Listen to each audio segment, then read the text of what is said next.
নাও, KitKat খাও। এটি একটি কৌতুকপূর্ণ স্লোগান, কিন্তু এটি খুবই বাস্তব। কিছু স্পর্শ করে যদি আমরা কখনো থামি না, তাহলে আমরা অবশেষে ভেঙে পড়ি।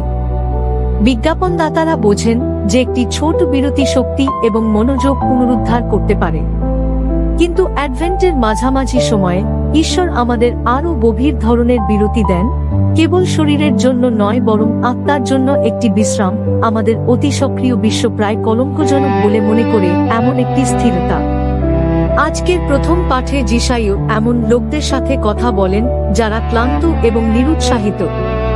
তারা ভাবছেন যে ঈশ্বর কি তাদের ভুলে গেছেন, এবং যিশাইও শাস্ত্রের সবচেয়ে আশাব্যঞ্জক প্রতিশ্রুতিগুলির মধ্যে একটি দিয়ে সাড়া দেন। তিনি ক্লান্তদের শক্তি দেন। যারা প্রভুর জন্য অপেক্ষা করে তারা তাদের শক্তি পুনর্নবীকরণ করবে। তারা ঈগলের মতো ডানা মেলে উপরে উঠবে। এটি ইতিবাচক চিন্তাভাবনা নয়, এটি সত্য যে যখন মানুষের শক্তি শেষ হয় তখন ঈশ্বরের শক্তি শুরু হয়। শাস্ত্র উদাহরণে পূর্ণ। স্যামসন, যিনি তার দুর্বলতার মধ্যে অতিপ্রাকৃত শক্তির চূড়ান্ত বিস্ফোরণ খুঁজে পেয়েছিলেন। পল, যিনি তাড়নার পর তাড়না সহ্য করেছিলেন এবং এখনো খ্রিস্টের প্রচার করার জন্য আবার উঠেছিলেন। তাদের ধৈর্য নিজেদের থেকে আসেনি, এটা সেই ঈশ্বরের কাছ থেকে এসেছে যিনি আজ ক্লান্ত বাবা মা, অভিভূত পুরোহিত, উদ্বিগ্ন ছাত্র, বোঝা চাপা শ্রমিকদের দিকে তাকান এবং বলেন, তোমাদের সীমা আমার শক্তির সীমা নয়।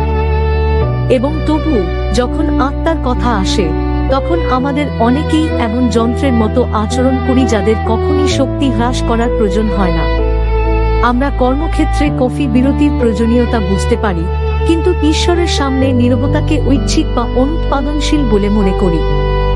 আমরা এক কাজ থেকে অন্য কাজে ছুটে যাই, সম্মানের ব্যাজের মতো ক্লান্তি পরিধান করি, যেন পবিত্রতা পরিমাপ করা হয় আমরা কতটা ক্লান্ত তা দিয়ে।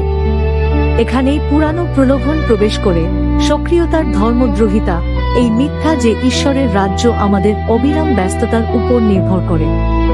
এই ধ্রুবক গতিশীল সংস্কৃতিতে যিশু সুসমাচারের সবচেয়ে কোমল আমন্ত্রণগুলির মধ্যে একটি বলেন, হে পরিশ্রমী এবং বোঝা চাপা সকলে, আমার কাছে এসো, আমি তোমাদের বিশ্রাম দেব।